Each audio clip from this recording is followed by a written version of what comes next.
पांडवों की विजय के लिए जब भगवान कृष्ण ने दुल्हन बनकर रचाया था विवाह।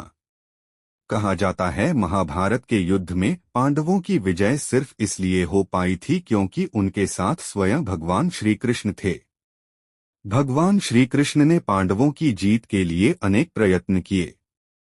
ऐसी ही एक रोचक पौराणिक कथा है जब भगवान श्री कृष्ण ने मोहिनी रूप धारण किया था।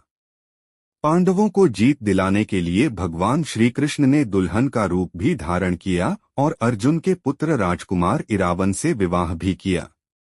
आइए जानते हैं महाभारत काल से जुड़ी इस पौराणिक रोचक कथा के बारे में। भगवान श्री कृष्ण द्वारा मोहिनी रूप धारण करने की पौराणिक कथा। कथाओं के अनुसार महाभारत के युद्ध में पांडवों की जीत के लिए पांडवों को मां काली को प्रसन्न कर उनका आशीर्वाद लेना था। मां काली को प्रसन्न करने के लिए एक नर बलि देनी आवश्यक थी और नर बलि किसी राजकुमार की ही देनी जरूरी थी। लेकिन इस कार्य के लिए कोई भी राजकुमार तैयार नहीं हुआ।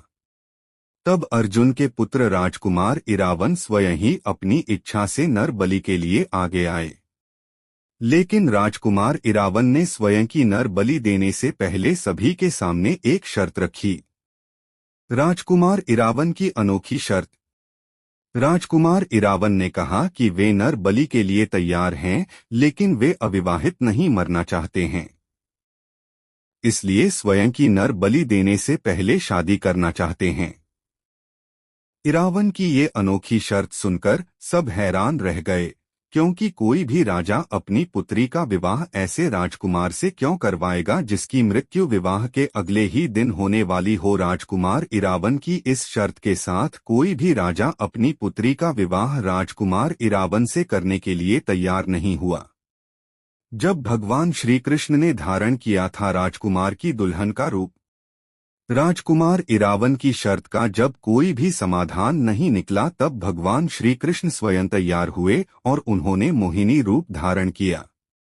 मोहिनी रूप में उन्होंने राजकुमार इरावन के साथ विवाह किया। इससे राजकुमार इरावन की शर्त पूरी हुई और अगले दिन राजकुमार इरावन ने स्वयं अपने हाथों से खुद का शीश काटकर मां काली के चरणों में चढ़ा दिया। राजकुमार इरावन की मृत्यु के बाद मोहिनी रूप में भगवान श्री कृष्ण काफी देर तक विलाप करते रहे। तभी से किन्नर लोग राजकुमार इरावन को अपना आराध्य देव मानते हैं और उनकी पूजा करते हैं। तमिलनाडु के कूवगम में राजकुमार इरावन का एक प्राचीन मंदिर भी है, जहां इरावन देव के शीश की पूजा की जाती है। परंपरा के अनुसार किन्नर लोग इरावन से एक रात विवाह रचाते हैं और अगले दिन विलाप करते हैं और विधवा बन जाते हैं।